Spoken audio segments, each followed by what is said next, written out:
Oke, selamat siang semuanya. Assalamualaikum warahmatullahi wabarakatuh. Selamat siang, Pak. Waalaikumsalam warahmatullahi wabarakatuh.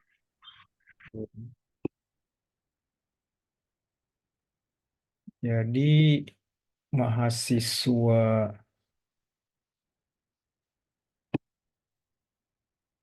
mahasiswa bimbingan saya itu ada berapa orang nih kalau di grup tuh?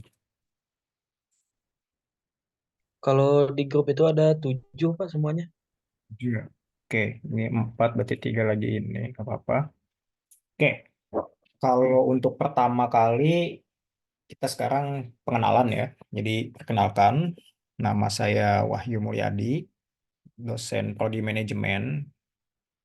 Sebetulnya konsentrasi saya kekhususannya adalah finance atau keuangan, terus minornya juga operasional atau operasi.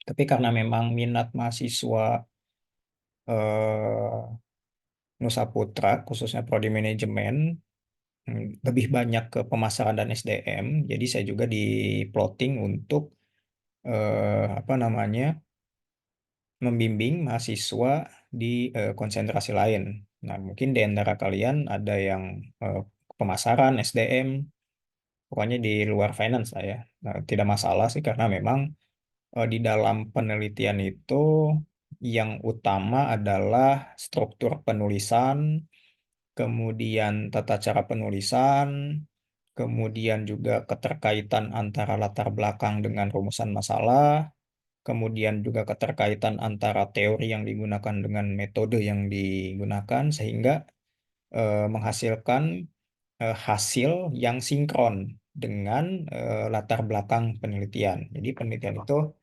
seperti itu ya. Nah, kemungkinan di antara kalian memang sudah ada yang mulai seminar, proposal seminar eh, bagus, akan tetapi memang harus terstruktur dengan pedoman yang sudah dikeluarkan oleh kampus atau universitas. Eh, Kalian udah dapat pedoman tata cara penulisan skripsi atau belum? Suara saya jelas? Ada Sudah, Pak, ada sudah suara ada. nggak ini Pak? Ada. Berarti sudah ya, sudah dapat ya. Berarti tinggal kalian baca. Jadi fungsi dari pembimbing satu pembimbing dua itu sebenarnya berbeda ya. Jadi fungsi pembimbing satu itu bertanggung jawab untuk membimbing mahasiswa terkait dengan penelitiannya. Entah itu dari penentuan tema, penentuan judul, penentuan objek penelitian, penentuan variabel penelitian.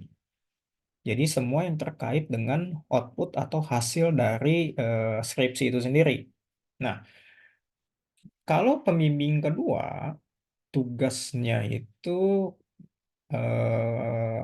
lebih sempit ya. Jadi notabene-nya hanya bagaimana struktur penulisan skripsi, kemudian margin kanan kiri atas bawah, terus misalnya Turnitin dan lain-lain. Nah, jadi berbeda. Nah, yang bertanggung jawab full atas penelitian kalian mayoritasnya adalah pembimbing pertama. Nah, yang saya ingin tanyakan di 7 orang yang di grup WA itu pembimbing pertama kan? Jadi nggak ada yang pembimbing kedua, takutnya miss aja gitu. Iya Pak, betul Pak. Semuanya pembimbing pertama. Sama ya. Nah, jadi tugas pembimbing pertama mungkin lebih intens bimbingan dengan kalian. Jadi kalian bimbingan dengan pembimbing kedua mungkin intensitasnya lebih sedikit ya. Jadi eh, kalian harus beres terlebih dahulu penelitiannya, kemudian baru bimbingan dengan pembimbing kedua. Jadi di sini tidak ada bentrok eh, kepentingan atau pemahaman antara pembimbing satu dan pembimbing dua, dikarenakan memang tugasnya juga berbeda. Dan saya pun begitu. Jika menjadi seorang pembimbing kedua, Saya tidak akan masuk ke dalam ranah lebih detail tentang penelitian yang dilakukan oleh mahasiswa karena itu tugasnya adalah pembimbing pertama. Nah, dikarenakan kita adalah eh, pembimbing pertama dengan mahasiswanya, jadi yang pertama saya ingin katakan adalah aturan-aturan atau rules yang saya ingin sampaikan ke kalian jika ingin melakukan penelitian ataupun bimbingan dengan dosen pembimbing pertama. Yang pertama adalah eh, bimbingan dilakukan memang secara online supaya lebih kondusif. Akan tetapi saya memberikan waktu juga jika di antara kalian yang memang ingin bimbingan secara offline. Jadi saya beri waktu hari Jumat dari pagi sampai malam saya ada di kampus. Kemudian hari Sabtu siang saya ada di kampus. Kemudian hari Minggu saya dari pagi sampai siang ada di kampus. Jadi di waktu tersebut kalian bisa bimbingan dengan saya secara offline gitu ya. Jadi kalian jangan mencari saya di luar hari tersebut. Jadi saya nggak akan ada di kampus. Nah, jadi untuk mempermudah kalian, jadi nggak tiap hari ke kampus ngecek saya ada atau enggak gitu. Dan untuk bimbingan secara offline sendiri, silahkan kalian datang walaupun tanpa konfirmasi. Misalnya kalian WA, Pak saya ingin bimbingan secara offline. Takutnya saya tidak sempat membalas atau apa, silahkan doorstop aja. Maksudnya doorstop tuh gini, setelah saya selesai ngajar atau saya ada di prodi, silahkan temui gitu. Ya, dan saya pastikan di setiap minggu tersebut, jika saya tidak berhalangan, saya pastikan ada di kampus, gitu ya. Entah itu mengajar ataupun ada di ruangan prodi, gitu ya. Jadi saya nggak mau kalian juga tiap hari ke kampus cuma ngecek saya, sayang ongkos, gitu ya. Lebih baik kita sepakati saja aturannya di awal, gitu. Nah itu untuk offline. Nah untuk online sendiri itu fleksibel ya, nggak mesti hari apa, jam berapa, gitu. Karena memang kalian sendiri kan memang ada yang sempat untuk bimbingan, ada yang enggak. Kita kan susah gitu untuk menyesuaikan jadwal satu sama lain. Contohnya sekarang bimbingan saya 7, yang hadir 4, itu kan diantaranya 4 orangnya lagi kan berhalangan hadir. Nah, untuk kedepannya fleksibel aja kalau yang misalnya butuh online, mari kita. Tapi saya usahakan setiap seminggu sekali kita akan bimbingan online. Saya ingin tahu juga progres dari kalian seperti apa. Tapi bagusnya kalian di setiap minggunya ada laporan hasil bimbingan. Jadi seperti logbook ya. Jadi seperti SCP kemarin. Jadi kan setiap bimbingan tuh ada logbooknya. Jadi saya ingin kalian setiap bimbingan dari bimbingan pertama sampai akhir tulis di logbook tersebut eh, apa saja yang sudah dilakukan di bimbingan pertama sampai bimbingan akhir. Nah, dikarenakan untuk sekalian semester berapa? Semester 8 ya?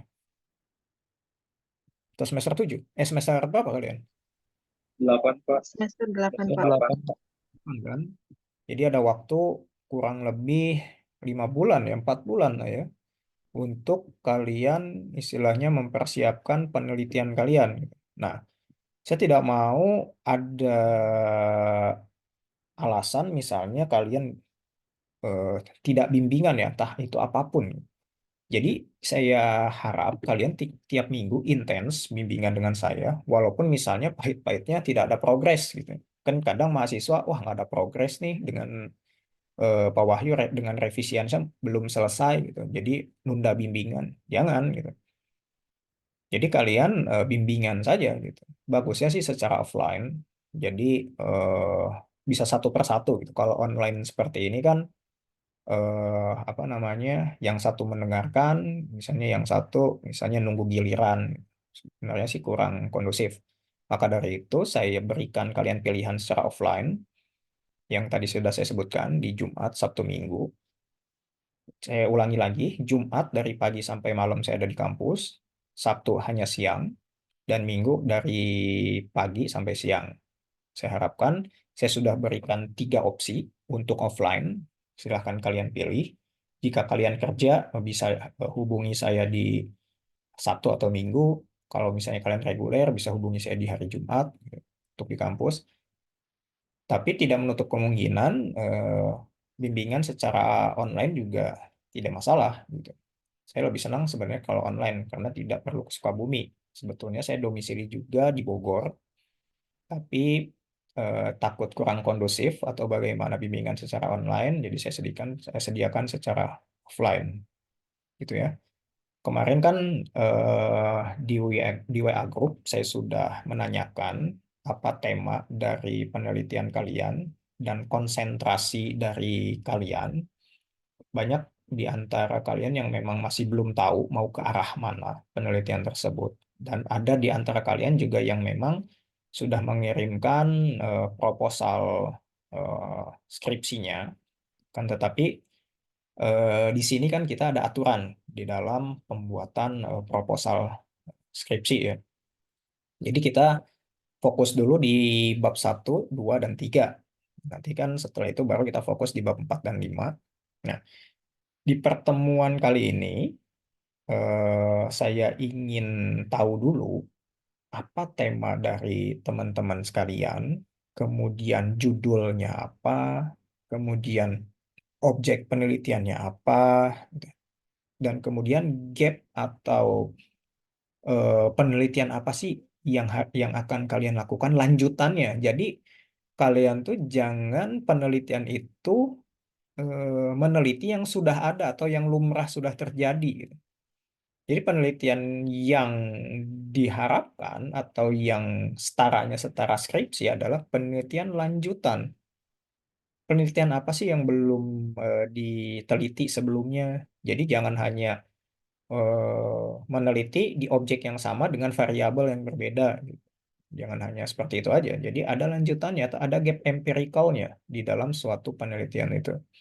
Nah, jadi untuk mencapai hal tersebut, tentunya perlu sistematika penulisan atau sistematika bimbingan skripsi itu yang memang harus dipenuhi.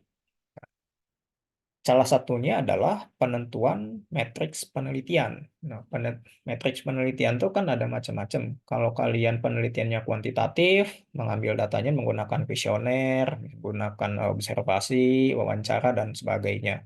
Atau ada yang kuantitatif menggunakan data sekunder, misalnya, yang bisa diakses melalui website, misalnya. Tidak ada masalah.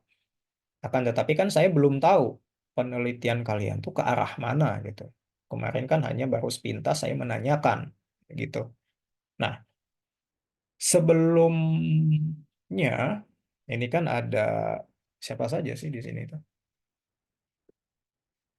Ada Rizwan, ada Eka, ada Rival, ada Sastra, ada Mera nih. Saya ingin tanya ke Eka dulu nih. Minatnya konsentrasi apa? Kemudian tema penelitiannya apa? Dan mengkerucut judulnya apa? Baik, terima kasih Pak. Untuk konsentrasi, saya kebetulan ambil konsentrasi manajemen. Untuk temanya itu pertumbuhan laba. Lalu judul yang diambil itu rencananya pengaruh ROA, ROI, NPM terhadap pertumbuhan laba perusahaan farmasi saat COVID-19. Oke. Begitu Pak. Berarti konsentrasinya finance ya, keuangan. Kan konsentrasi di prodi manajemen itu ada 5 kan. Keuangan, pemasaran, produksi dan operasi, kewirausahaan, dan SDM. Jadi untuk Eka, finance.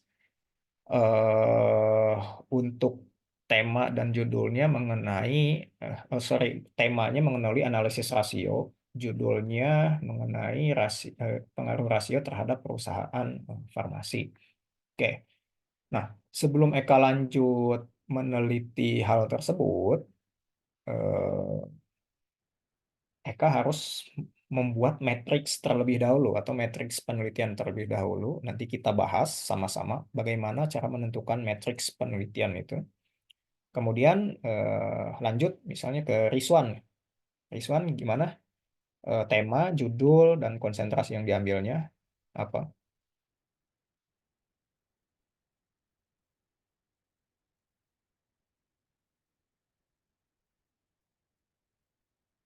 Halo, apakah kedengaran, Pak? Kan, silakan. Kalau untuk Rizwan sih ngambil di konsentrasinya itu di operasional ya Pak ya. Kalau misalkan untuk judul itu di dampak implementasi pembayaran non tunai terhadap keamanan transaksi dan pengendalian keuangan pada puskesmas kelolaan Bank BJB cabang Pembantu Cisaat. Itu sih Pak. Oke. Berarti Rizwan rasional produksi. Oke. Kalau untuk rival,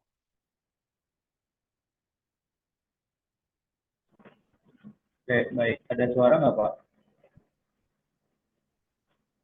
Ada suara ini, Pak? ada. Silakan rival.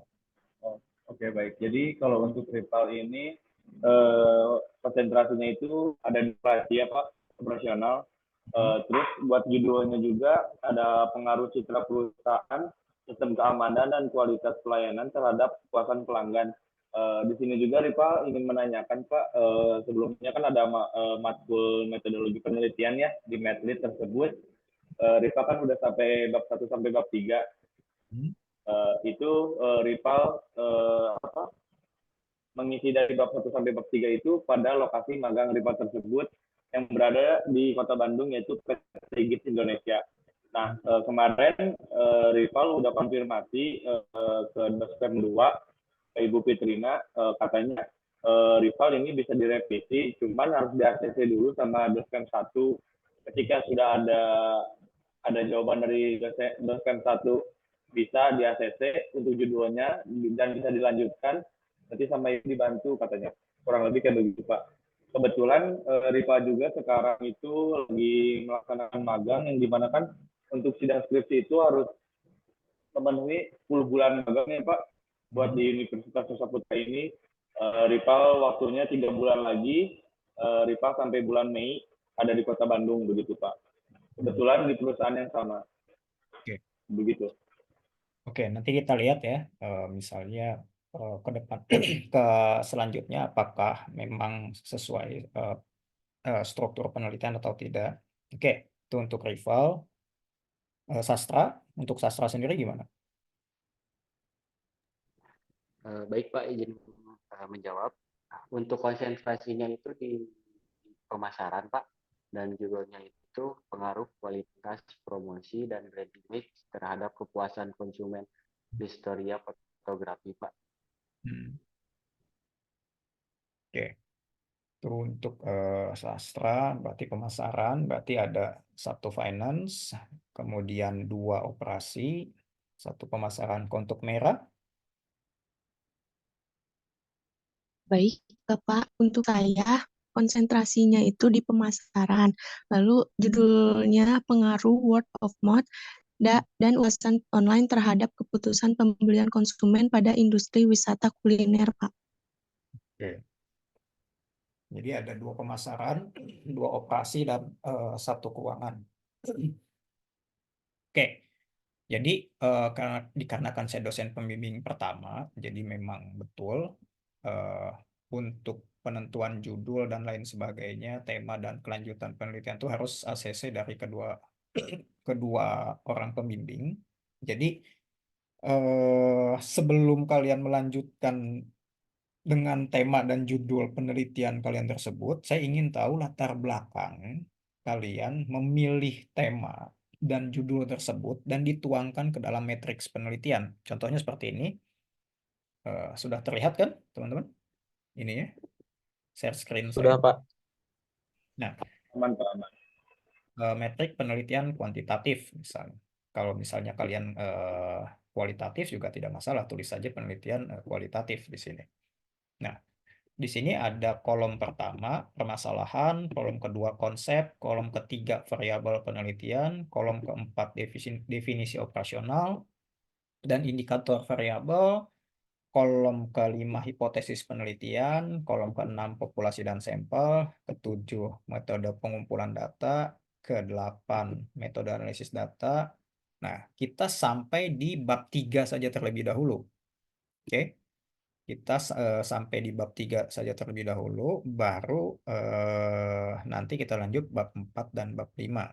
Nah, ini tuh sebetulnya matriks penelitian proposal penelitian. Nah, jadi saya inginkan dikarenakan untuk membuat sebuah skripsi atau penelitian S1 itu memerlukan referensi, ya kan? Entah itu dari jurnal, entah itu dari buku, atau literatur review yang lain ya. Nah, saya ingin kalian menuangkan referensi yang kalian dapat terkait penelitian kalian tersebut ke dalam sebuah matriks. Misalnya kalau dari jurnal, ya, ini kan misalnya referensinya dari jurnal. Kalian misalnya membaca satu jurnal. Nah, di sini tulis misalnya judul jurnal tersebut di sini apa. Nah, kemudian kalian baca permasalahan dalam jurnal tersebut tuh apa sih?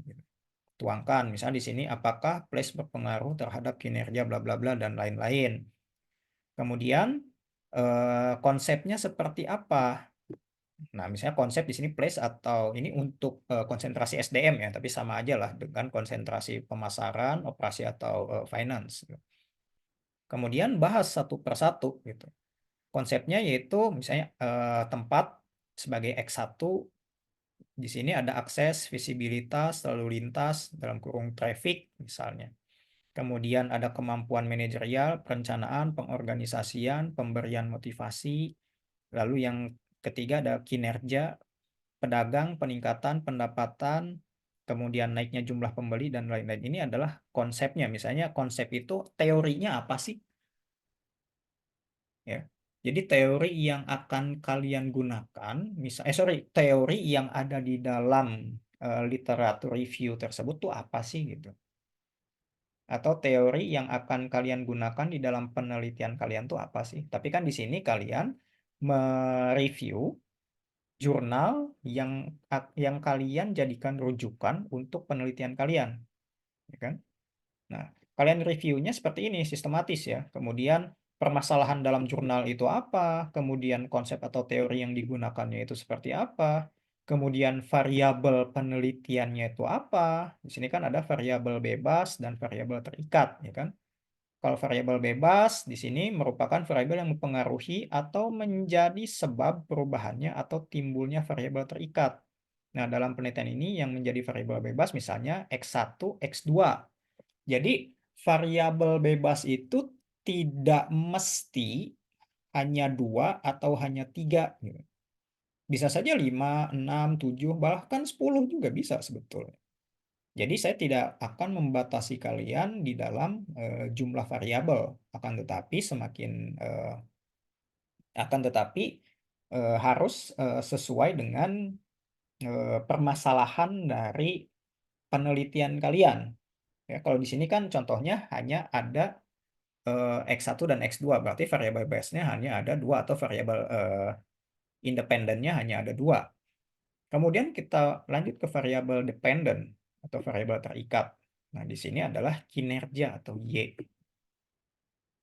Nah, jadi kalian review dulu jurnal yang kalian jadikan rujukan sebagai referensi ke dalam bentuk matriks ini ya, yang tadi kalian katanya ada yang mata kuliah Medlit, terus juga sudah di ACC misalnya oleh pembimbing kedua, gitu. Tidak masalah, tapi saya ingin tahu referensi atau rujukan apa yang mendasari dari penelitian tersebut. Kalau misalnya sudah jadi pasti ada referensinya. Nah, saya ingin tahu referensinya itu apa. Jadi kalian tidak asal nyomot dari jurnal A, jurnal B gitu. Tapi tidak tahu isi dari kandungan jurnal tersebut. Nah, jadi saya ingin kalian tuangkan minimal 20 jurnal. Jadi kalau misalnya jurnalnya hanya sedikit, gitu ya, berarti ya itu kurang bisa memenuhi standar di dalam sebuah penelitian. Kan kalau penelitian itu harus sustainability ya, harus berkelanjutan. Dan juga jurnal yang digunakan sebetulnya tidak, kalau untuk finance sendiri ya, tidak berpatokan untuk yang terbaru ya. Berbeda halnya dengan pemasaran atau misalnya SDM gitu. Biasanya kan lebih up to date misalnya. Jadi kalau untuk konsentrasi pemasaran atau SDM, saya ingin jurnalnya itu yang terbaru 5 tahun ke belakang. Jadi jangan jurnal-jurnal lawas yang kalian pakai referensi untuk penelitian kalian. Tapi kalau untuk finance dan operasional, memang referensi atau penelitian yang terdahulu itu masih relevan dengan misalnya penelitian yang sekarang. Berbeda dengan pemasaran atau SDM ya. Biasanya tuh untuk pemasaran dan SDM dan kewirus, jurnal-jurnal atau penelitian yang lebih atau yang kurang dari 10 tahun yang lalu sudah tidak relevan lagi dipergunakan untuk penelitian saat ini karena emang perkembangan pemasaran SDM dan kewirus itu lebih cepat gitu. Kalau dulu kan pemasaran dengan cara promosi, misalnya membagi-bagikan brosur, itu kan cara yang efektif di dalam promosi produk untuk meningkatkan jumlah penjualan produk misalnya. Tapi kan kalau sekarang belum tentu ya kan. Sekarang kan udah zaman internet, udah zaman sosial media, apakah iya gitu. Penjualan atau pemasaran menggunakan pamflet, brosur itu lebih efektif dan lebih efisien kan belum tentu gitu. Dan pasti kalah dengan pemasaran di sosial media marketing. Maka dari itu saya meminta untuk yang pemasaran dan SDM jurnalnya itu jangan kurang dari 5 tahun gitu, jangan jurnal yang lama gitu ya rujukannya. Tapi kalau untuk finance dan operasi, karena memang penelitian yang terdahulu juga masih relevan gitu dengan yang sekarang, karena memang perkembangannya tidak terlalu secepat pemasaran dan SDM gitu. Jadi mungkin maksimal 10 tahun masih boleh gitu ya. Tapi untuk yang pemasaran SDM, saya batasi gitu. Jurnal yang menjadi referensinya harus 5 tahun. Gitu ya. Sampai sini ada yang tanyakan dulu nggak sebelum kita lanjut ke yang lainnya?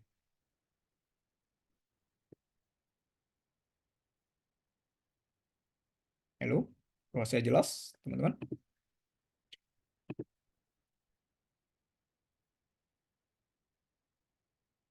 Jelas, Pak. Ya. Kemudian, seperti yang sudah kita bahas, setelah kita baca variabel penelitian di jurnal tersebut itu apa, kita lanjut ke definisi operasionalnya atau indikatornya apa. Misal variabel bebas di sini lokasi atau place gitu ya. Indikatornya adalah akses, visibilitas, lalu lintas dan lain-lain. Kemudian kemampuan manajerial indikatornya apa? Yaitu di perencanaan, pengorganisasian, pemberian, motivasi dan lain-lain. Kemudian di variabel terikatnya indikatornya apa? Misalnya peningkatan pendapatan, naiknya jumlah pembeli atau pelanggan. Nah, kalian nanti tuangkan ke dalam matriks. Kemudian hipotesisnya apa? Jika ada hipotesis, tidak semua penelitian juga ada hipotesisnya sebetulnya. Kalau misalnya perbandingan ataupun yang lain, kalau misalnya ada tuliskan, kalau misalnya tidak ada ya tidak apa-apa. Di sini ada 3 hipotesis. Kalau misalnya H1, place berpengaruh terhadap kinerja pedagang kaki lima. Kalau service juga berpengaruh terhadap komitmen pedagang kaki lima, place dan service secara simultan atau bersamaan juga berpengaruh pada pedagang kaki lima. Nah, saya tekankan untuk jumlah variabel jangan hanya sederhana ya, hanya ada 2 variabel X dan 1 variabel Y ya. Jadi harus apa namanya? Harus lebih komprehensif gitu. Jadi hanya jangan 2 variabel X terhadap variabel Y gitu.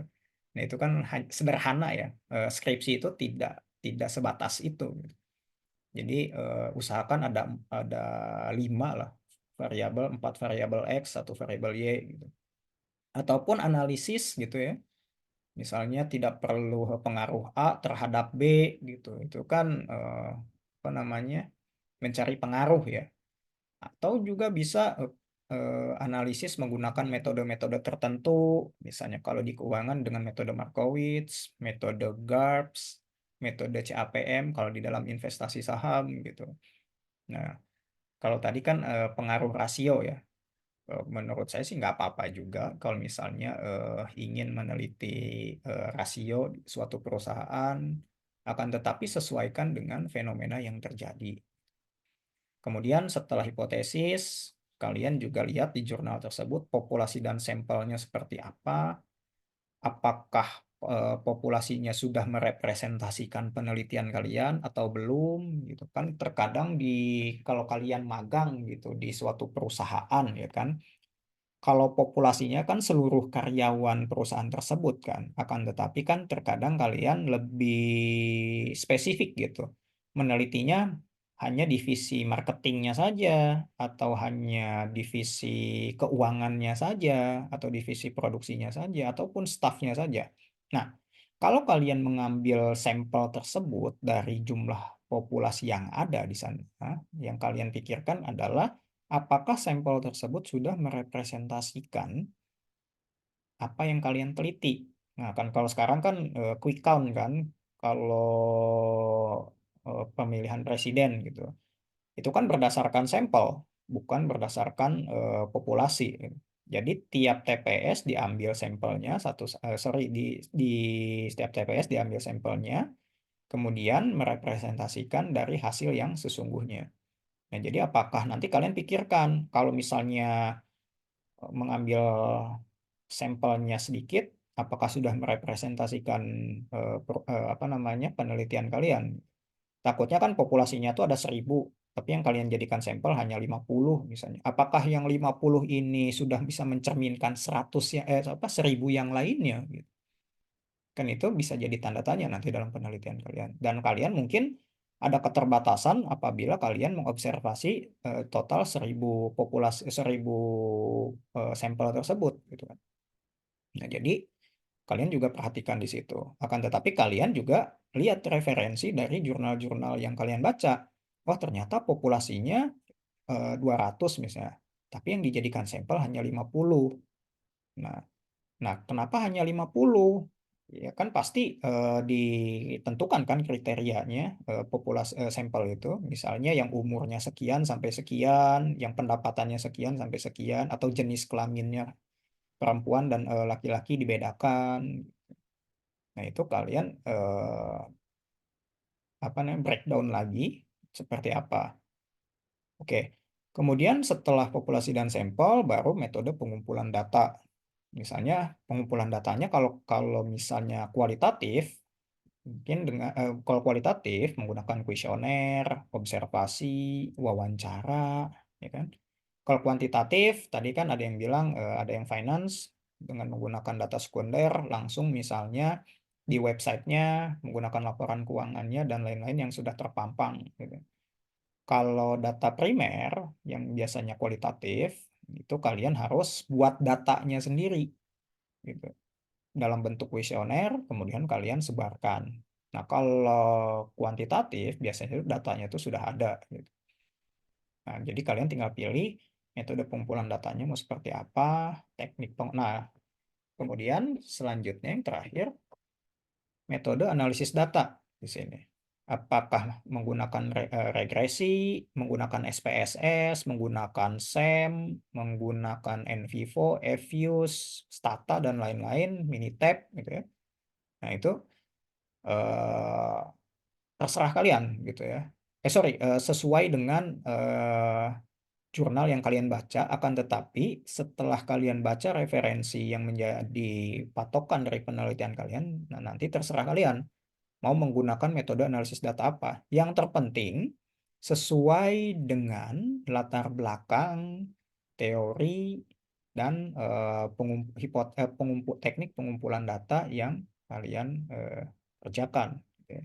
Maka dari itu harus secara sistematis di dalam eh, penulisan skripsi ini. Gitu ya. Dan untuk yang berhalangan hadir nanti saya rekam Zoom kita hari ini, nanti saya upload ke YouTube, nanti silahkan kalian yang tidak hadir bisa melihat apa materi dari bimbingan kita hari ini. Oke. Nah, jadi tugas kalian yang sekarang adalah baca 20 jurnal, kemudian masukkan ke dalam matriks penelitian masing-masing jurnal yang kalian baca. Nah, setelah kalian masukkan masing-masing apa namanya review kalian ke dalam matriks penelitian jurnal yang kalian baca itu, kalian buat sendiri matriks penelitian yang kalian akan lakukan. Nah, kalau ini kan contohnya ya, misalnya contoh pengaruh A terhadap B pada kesehatan C misalnya. Ini adalah apa namanya judul dari penelitian kalian setelah kalian membaca 20 jurnal yang saya tugaskan tadi. Nah, 20 jurnal yang kalian baca tadi tuangkan ke dalam matriks penelitian ini. Apa masalahnya, konsepnya, variabelnya, dan lain-lainnya. Kemudian dari 20 matriks jurnal yang sudah kalian review tersebut, kalian buat satu matriks penelitian kalian sendiri. Mau ke arah mana penelitian kalian, dimulai dari permasalahan, konsep, variabel, dan lain-lain. Itu ya. Jadi di sini kalian saya tugaskan 1 minggu dari sekarang, atau karena memang sebentar lagi ya, saya ingin 1 minggu dari sekarang misalnya, atau maksimal Jumat minggu depan, saya ingin kalian selesai mereview jurnal yang kalian jadikan rujukan untuk penelitian, dan buat satu matriks penelitian kalian sendiri, gitu ya. Jadi supaya saya paham mau ke arah mana penelitian kalian, dan bisa saya arahkan ke mana misalnya metode analis datanya, kesesuaian teori dengan latar belakangnya, dan lain-lain. Itu ya, karena saya sekarang masih awam terhadap tema penelitian kalian ke arah mana. Jadi saya tugaskan kalian untuk membuat matriks penelitian terlebih dahulu sebelum kita lanjut ke bab 1 dulu aja lah ya, yaitu pendahuluan mengenai latar belakang dan perumusan masalah dan lain-lain. Gitu. Jadi sistematis ya. Jadi kita fokus di judul dan tema dulu yang kalian tuangkan dalam matriks penelitian. Setelah kita sama-sama sepakat, maka kalian bisa lanjut bab 1, kemudian setelah lanjut bab 1, bab 2, kemudian bab 3 gitu ya. Jadi tidak ngaclok. Kira-kira ada yang ditanyakan dulu nggak teman-teman terkait bimbingan sekarang nih?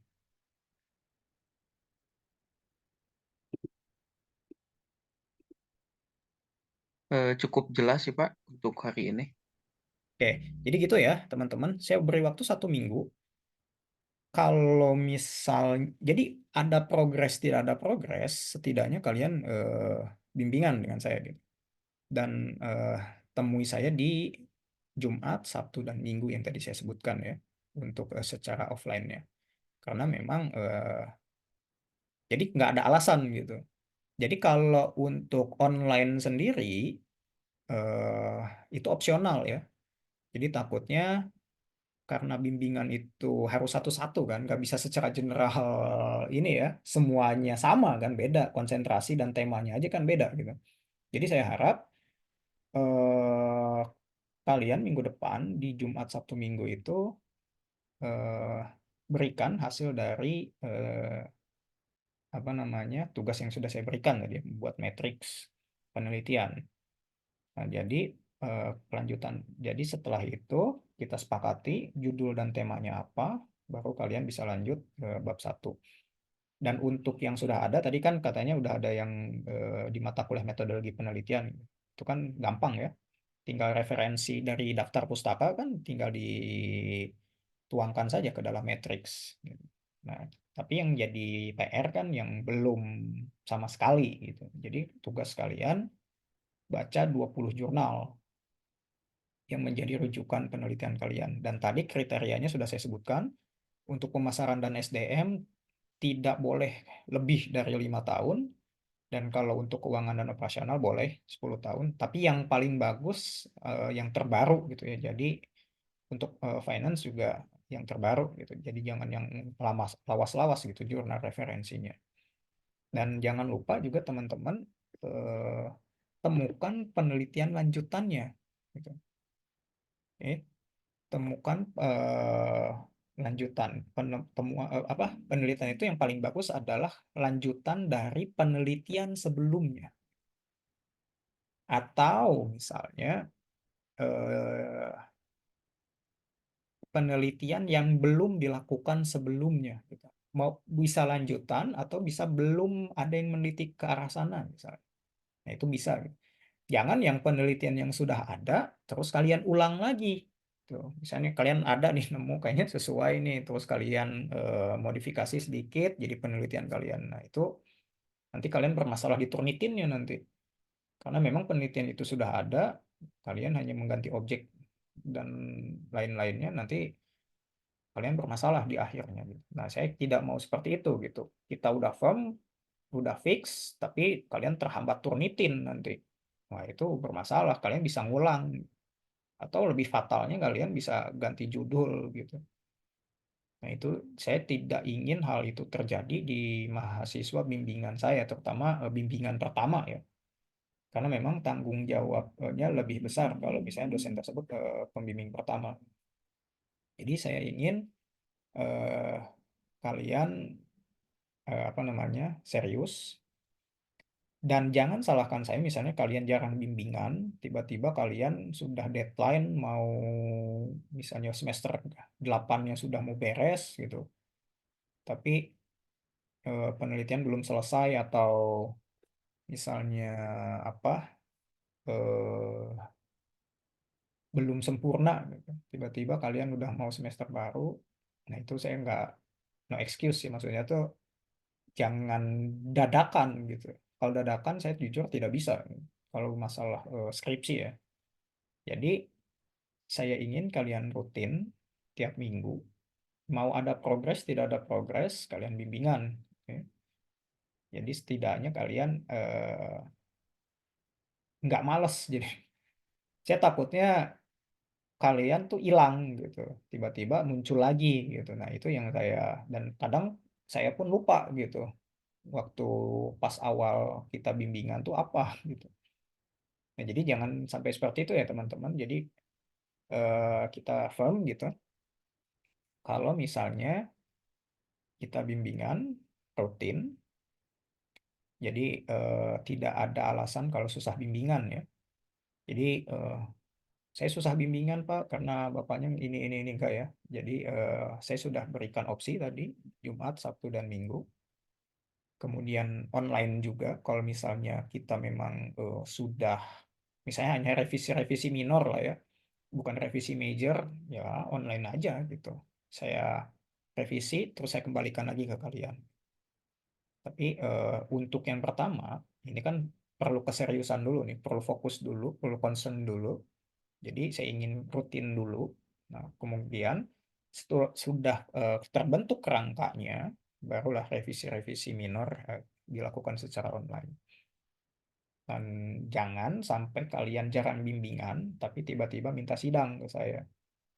Karena memang jujur saya nggak akan ACC gitu. Jadi mahasiswa yang hanya rutin bimbingan saja, yang misalnya saya ACC untuk sidang. Jangan sampai karena alasan mepet semester habis gitu, terus cepat-cepat sidang tapi jarang bimbingan. Nah, itu jangan. Ya. Karena memang saya juga punya tanggung jawab moral terhadap penelitian kalian. Dikarenakan penelitian kalian kan untuk kalian lulus kan harus publish nggak sih untuk aturan terbarunya teman-teman? Belum ada aturan yang ini sih Pak, kalau untuk publish belum dikasih tahu lagi sama pihak prodinya. Oke, nah takutnya tuh seperti tahun kemarin itu kan harus publish entah itu di ISMEC atau di Senmabis ya. Jadi apa namanya? Kalau di publish gitu kan kalau misalnya tidak bagus atau tidak sesuai dengan kriteria publisher, jurnal kalian atau penelitian kalian kan nggak akan bisa terbit. Gitu. Nah, maka dari itu setidaknya harus memenuhi standar eh, kualitas dari skripsi tersebut kalau misalnya ada syarat untuk publish gitu. Nah, tapi kalau walaupun tidak ada syarat untuk publish, tapi kan harus memenuhi standar kriteria skripsi gitu. Jadi skripsi itu jangan kalian anggap seperti makalah atau paper biasa gitu. Itu kan penelitian yang original kalian lakukan.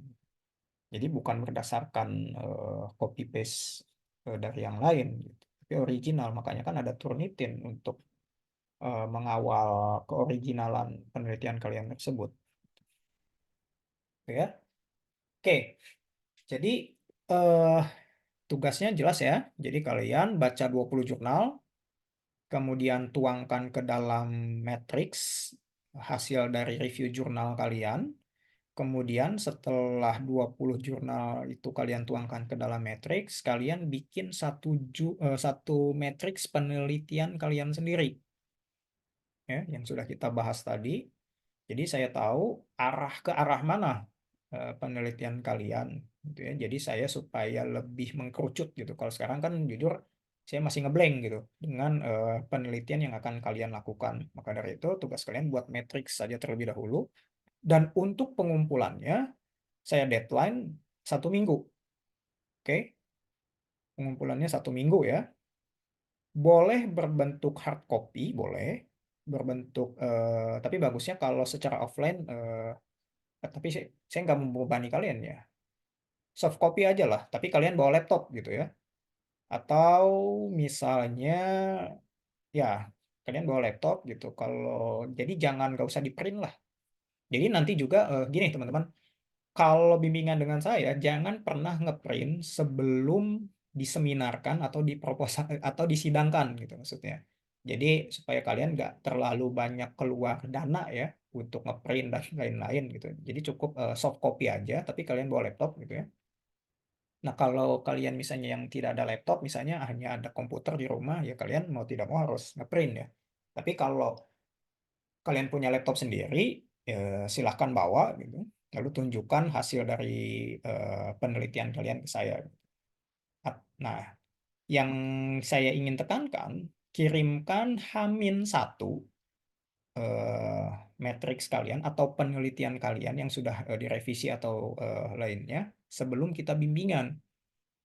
Supaya saya bisa baca dulu gitu terkait istilahnya kesesuaiannya gitu. Jadi jangan pas kalian bimbingan kalian baru ini. Jadi, saya kan belum sempat baca gitu. Nah, jadi H-1 alangkah baiknya kalian kirimkan dulu lewat WA aja, nggak apa-apa. Secara personal nggak apa-apa. Kalau kalian tidak mau di grup, secara personal WA. Kemudian besoknya kalian bimbingan, gitu ya.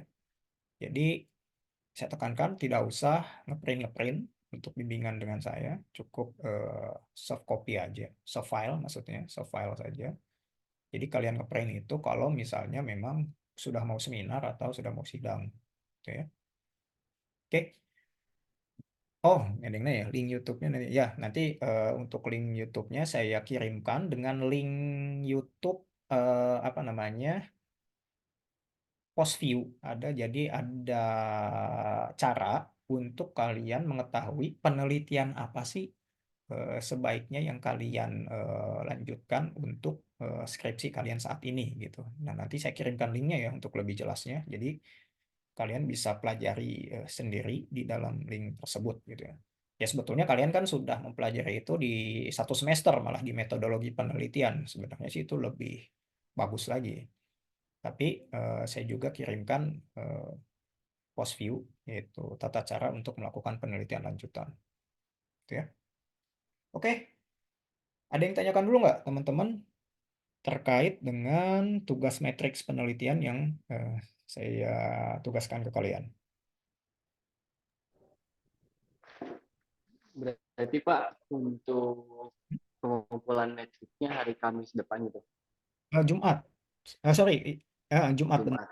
Jumat. Tapi kalian harus kirimnya Kamis ke saya supaya saya baca dulu. Gitu. Oh, hari Kamis. Oh iya, baik Pak. Makasih Pak. Jadi saya pengen rutin ya. Jadi jangan sampai kalian menyepelekan tugas yang saya berikan. Takutnya kalian ketinggalan dengan teman kalian gitu. Kalau udah ketinggalan gitu, takutnya kalian jadi malas.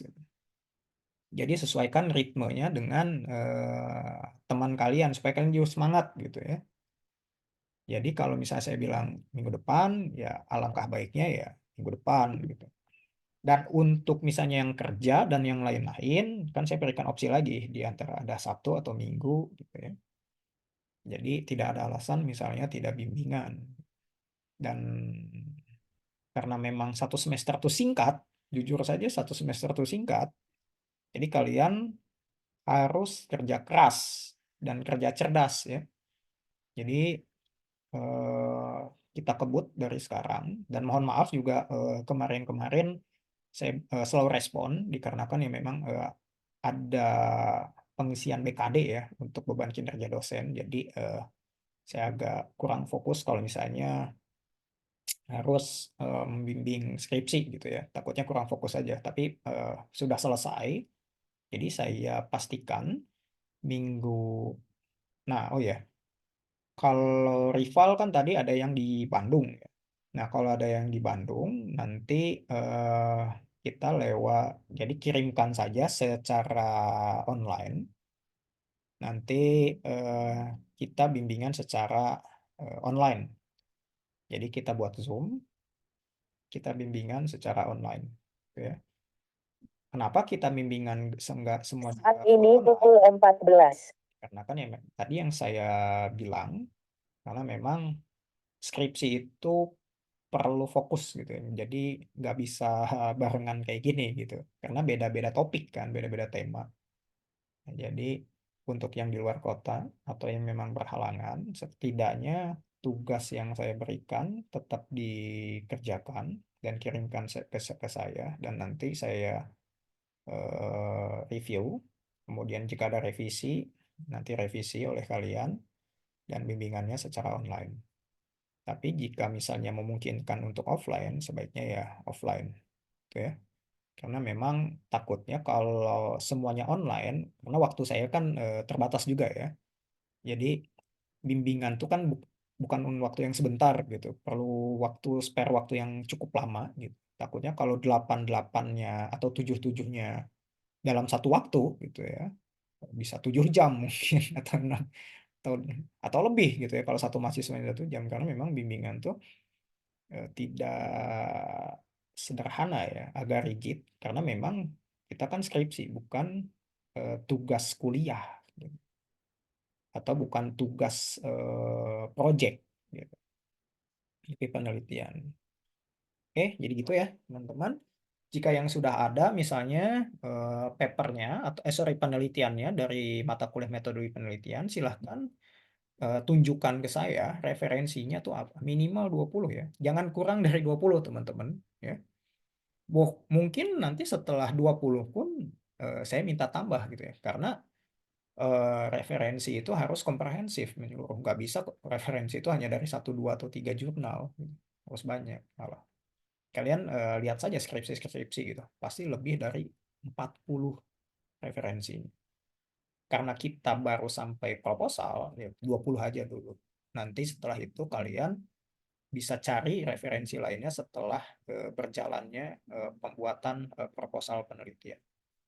Ya, jadi kita fokus ke proposal penelitian dulu bab 1, 2, 3. Setelah itu baru sekalian seminarkan, kita fokus di pembahasan dan kesimpulannya. Oke, ada yang tanyakan? Ada Pak, kalau misalkan untuk mencari jurnal kan kebanyakan ada juga kadang yang abstraknya aja, pendahuluan sama kesimpulan gitu Pak. Kalau misalkan cari yang full kayak gitu, biasanya di mana Pak? Iya. Good pertanyaannya. Banyak ya. Kalau kalian ingin mencari jurnal yang full, kalian langsung misalnya kalau di apa namanya di internet atau di Google, kalian klik Google Scholar terlebih dahulu. Misalnya seperti ini. Bentar.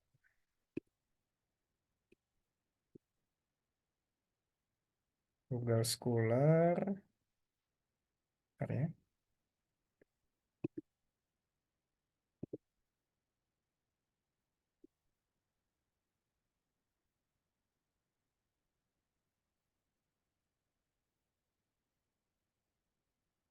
Hmm.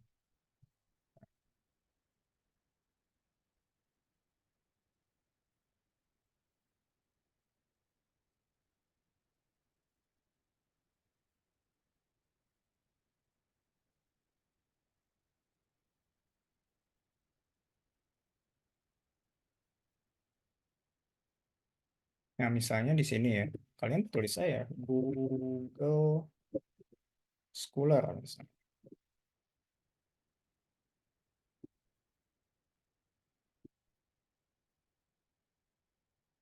Nah, kalian di sini aja atau Google Cendikia ya kalau bahasa Indonesianya tuh. Kalian misalnya pengaruh sio keuangan. Nah, biasanya di sini langsung nih penelitian semua. Dan biasanya itu kan PDF nih. Nah, biasanya ini tuh full penelitiannya. Misalnya PDF unair.ac.id, .go.id. Nah, biasanya yang akhirannya ac.id ini tuh full penelitiannya. Dan langsung dari penerbitnya. Ya. Jadi ini penerbitnya UII, penerbitnya UNES, UMPO, UNER, ya, atau Nusa Putra misalnya. Nah, ini untuk misalnya IPB, Undip, UIN. Nah, kalian carinya di sini di Google Cendikia atau bisa juga di Elsevier. Misalnya kalau misalnya jurnal yang kalian jadikan rujukan adalah jurnal internasional Elsevier. Nah, Open Journal Access nih Elsevier. Nah, kalian bisa juga di Elsevier di sini. Tergantung kalian jurnalnya tuh rujukannya tuh apakah jurnal nasional, apakah jurnal internasional. Kalau yang bagus sih sebenarnya jurnal internasional yang kalian jadikan rujukan. Tapi saya tidak mau membebankan kalian untuk misalnya jurnal internasional gitu ya. Kalau misalnya jurnal nasional saja ada, ya kenapa enggak gitu. Jadi gitu ya. Kalau untuk mencari jurnalnya bisa apa namanya di Google Scholar atau Google Cendikia atau mungkin bisa juga di Elsevier kalau misalnya jurnalnya internasional. Ada yang tanyakan lagi teman-teman terkait jurnal? Ada Pak, tapi kadang kalau misalkan di Google Scholar itu pas kita klik PDF-nya itu kadang harus meminta akses terlebih dahulu gitu Pak. Nah kalau akses gitu Buat berarti ya kalian mau tidak mau pakai misalnya library Genesis untuk membuka akses tersebut. Jadi apa namanya untuk misalnya ini ya, bentar. Kalau misalnya,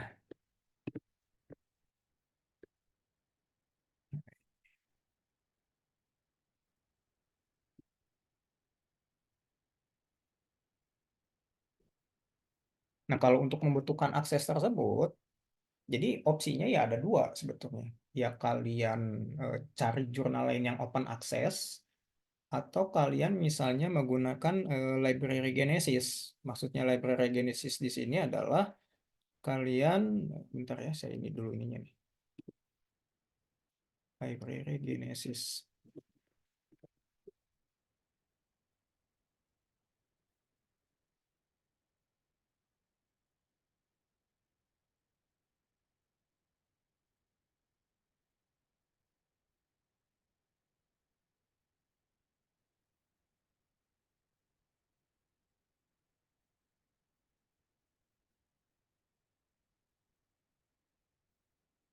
Nah, di sini kan ada library Genesis, nih kan di sini nih. Kalian misalnya eh, men-searching dari Google Scholar, misalnya di sini dari Google Scholar, Google Scholar, penelitian tentang pengaruh rasio misalnya.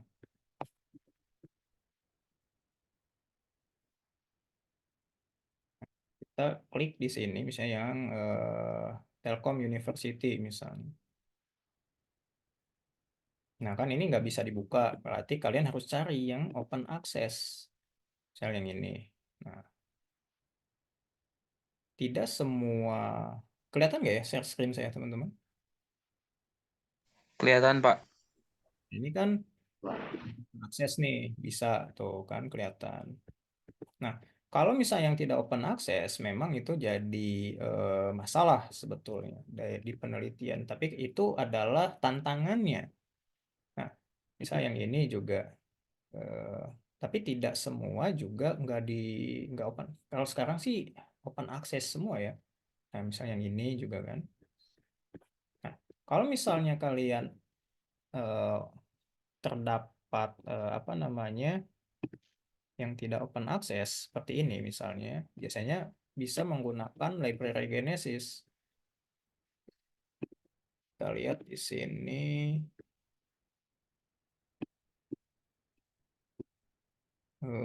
Mana tadi ya?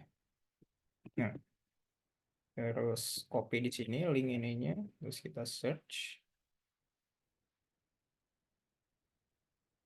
Download type, resume.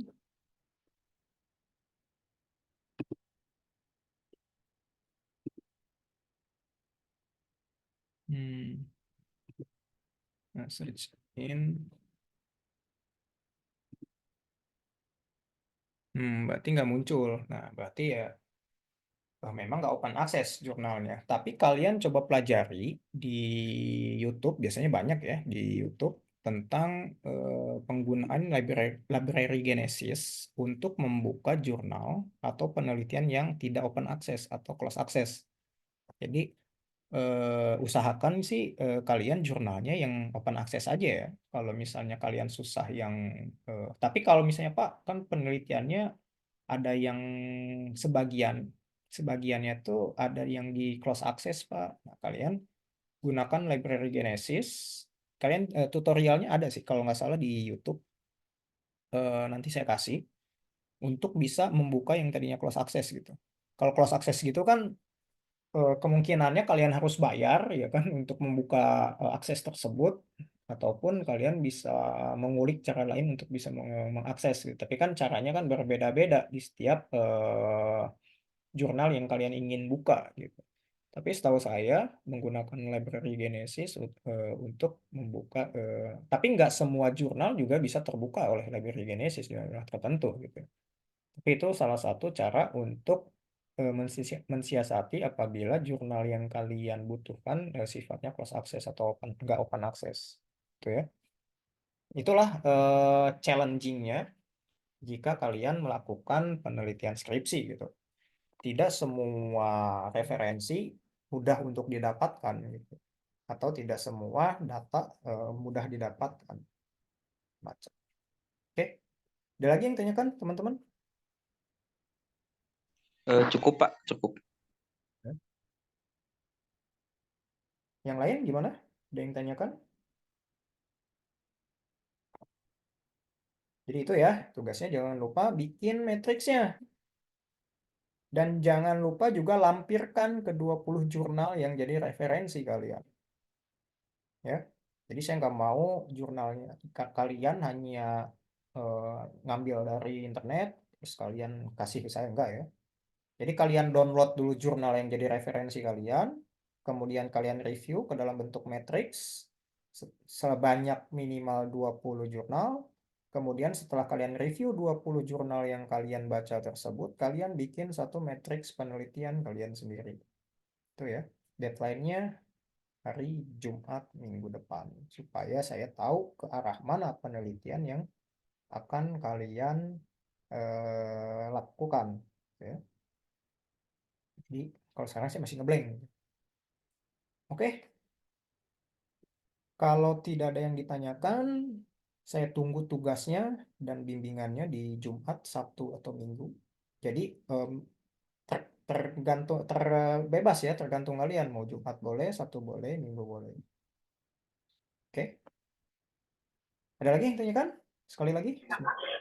Cukup Pak. Oke. Cukup, Pak. Sampai ketemu minggu depan, entah itu secara online, kalau yang tadi masih ada di Bandung secara online, tapi kalau yang tidak secara offline. Oke. Saya akhiri, selamat siang semuanya. Assalamualaikum warahmatullahi wabarakatuh. Waalaikumsalam warahmatullahi wabarakatuh. Waalaikumsalam warahmatullahi wabarakatuh. Terima kasih, Pak.